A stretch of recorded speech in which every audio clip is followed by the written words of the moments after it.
Hi, I'm meteorologist Peter Hall. Here's your CNY Central First Alert weather forecast.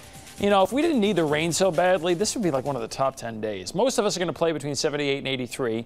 Syracuse has been running warmer than everybody else, and because there's no rain in the forecast today, and because the soils are really dry, that actually acts to get us even warmer than it would otherwise be if there was actually been some rain or some water in the topsoil. So I've actually raised the high now to 84.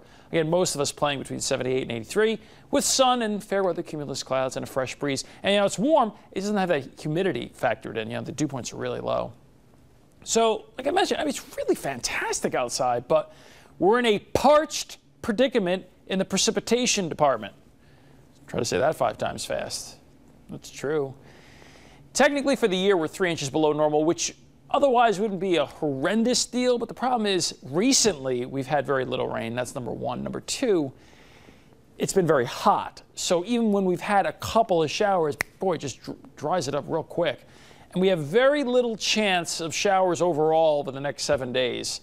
And while it's warm with comfortable humidity levels now, we are going to increase those temps and the humidity levels a bit as we finish the week. So let's get to it. Like we mentioned, enjoyable weather. We've already talked about that most of us should be in this range this afternoon. We're going to go for 84 in Syracuse. The only difference, except for this, right along the lake shores of Lake Ontario, it's probably going to stay in the 70s for a high temperature. But everywhere else, like, you know, 70 to 75 in that area, everybody else should be like 79 to 83. Sun and clouds, no precipitation here locally.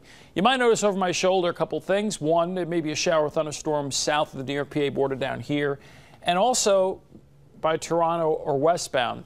Now, there's 2 reasons for why this is occurring. There's a very weak upper level disturbance that's going to be passing over that area later this afternoon.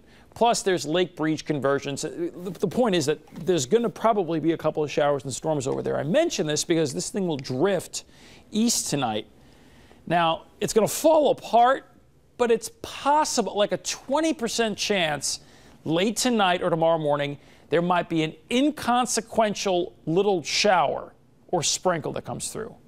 Believe me, if we get it, we're lucky, but it won't do any good because it'll be so brief and, like I mentioned, hardly worth mentioning. But I've mentioned it because I got to talk about any chance as a possibility, considering there's hardly any chance besides this little thing that's going to come through. Then clouds should give way to increasing sun, and we do this again, most of us in the 79 to 83 mark. We'll be pretty close to 84 or so for Syracuse tomorrow. Same idea, basically what we had today. And again, during the afternoon, we'll keep an eye. Probably anything that pops up is either in Ontario, from that other system that came through in eastern New York or Vermont, and way down here south of upstate New York. So that's why we're keeping the chance here locally during the day, at least, today and tomorrow, 10%. So it's probably not going to rain. And for Wednesday, again, these are good-looking forecasts, all things considered. You go outside, what do you want in the summer? You want it to be dry, and you want sun and clouds. Well, we'll keep an eye, but again, I don't think anything's going to pop up locally. Maybe we get something down here by Jamestown, but in our viewing area, it's probably going to stay dry, and we have warm temps to boot. At least 66% total sunshine today and tomorrow. Yes, we'll have some cumulus clouds. Overall, except for the 20% chance tonight, overall, I just left it at 10. I mean, probably we're not going to get anything, really, much of anything this week. So plan ahead, because this is not good news for your lawns and for farmers for crops. You're going to have to take matters in your own hands and water everything yourself. I'm meteorologist Peter Hall. Enjoy the nice weather, but it's going to be dry.